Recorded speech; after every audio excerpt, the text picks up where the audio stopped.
No niin, ja sitten tuo markiisin käyttö, eli tää veivi löytyy tuolta takatallista. Se asetetaan tuonne koloseen, lähdetään kääntämään ulospäin sitä. Käännetään tommonen reilu metri puolitoista. Tuo voi ottaa pois tuo veivi tai sitten kääntää se tonne varovasti kolonsa, katsoa ettei se kolhi tuota seinää.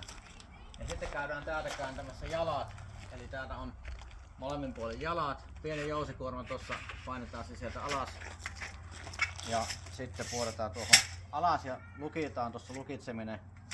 Vipu käännetään lukkoasentoon. Ja toinen jalka sama homma. Näin, ja sitten lukkoon molemmat, ja nyt voidaan veivata toi markisi auki kokonaan. Ja käännetään se kokonaan auki.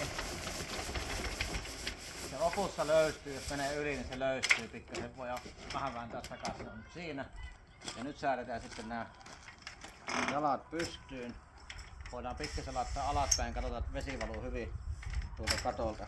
Ja sen jälkeen myrskyliinojen sitominen molempiin tolppiin. Mä näytän tästä toisen. Ne löytyy täältä vihreästä pussista tai sitten takatallista nuo liinat, siniset liinat ja tämmöiset reippaan kokoiset vaarnat. Eli nämä lyödään maahan kiinni tonne suurin piirtein metrin päähän sivulle ja eteen viistoon.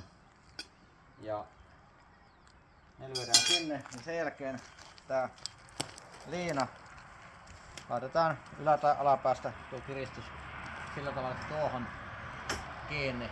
Se pysyy tuosta varmasti tukevasti kiinni. Ja sen jälkeen viedään se sinne vaarnaan kiinni. Tuosta reiästä saa ton koukun läpi. Ja sitten kiristetään se niin, että se on kunnolla kireellä. Ja molemmin puolin sama homma. Ja sitten vielä tähän kepin alapäässä on tuo talla, niin siinä on 2 reikää. Niin sinne laitetaan täältä 2 naulaa, lyödään reiistä läpi, mielellään ristiin, näin, vaikka nyt näin.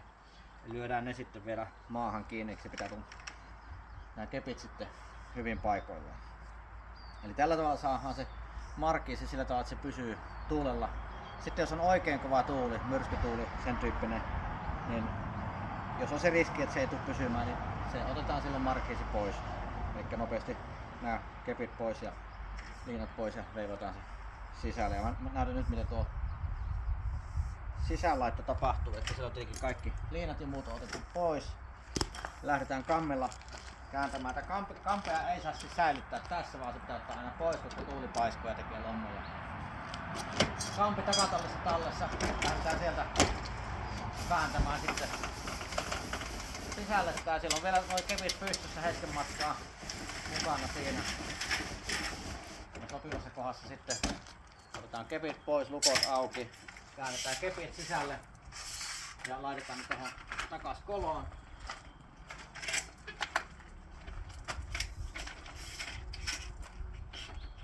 Takas koloon ja sitten käännetään tää markki loppuun ihan ylös. Ja tuossa keskellä näkyy tommonen pieni pallukka, jos se ei mennä tänne sisälle, niin uudestaan, mutta nyt se meni hyvin sisälle. Nyt pyöräytetään ihan kiinni se. Sitten veivi pyöräytetään sieltä ulos. Ja nyt se on valmis. Ja sitten tää veivi tonne takatalliin paikoilleen. Niin homma on selvä. Ja talteen kaikki nämä liinat ja vaarnat muistetaan ottaa maasta mukaan.